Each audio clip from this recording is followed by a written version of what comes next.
tricky playing someone that's involved in the production. I've done it before, and I always find that it must be hard for them to let go of how it really was. They're watching some, young oik playing a younger version of them, and they must feel like, that's not how I felt it at the time, or how I remember it.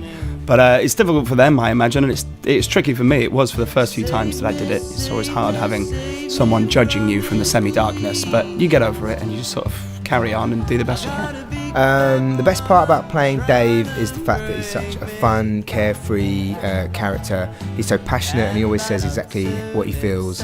And the fact that in the show I get to sing some of the greatest songs, play some of the nicest guitars, wear some of the coolest costumes, and generally irritate the other three members of the Kinks as much as I can for 2.5 hours every evening. It's great. My favourite Kinks song has to be All Day and All the Night, because it's a great song at the outset, but in the show it comes at a time where there's just so much tension and angst on stage that as a drummer it's a pumping song, and to then play that and then to get the emotion going at the same time, the two just marry perfectly. It's definitely my favourite part of the show and my favourite song.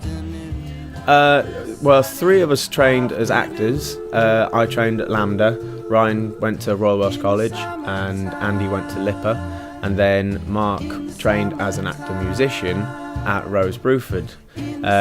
But we've all been playing instruments and singing since we were from a very, very young age, and now we get to have the opportunity to use both sets of skills in this amazing production.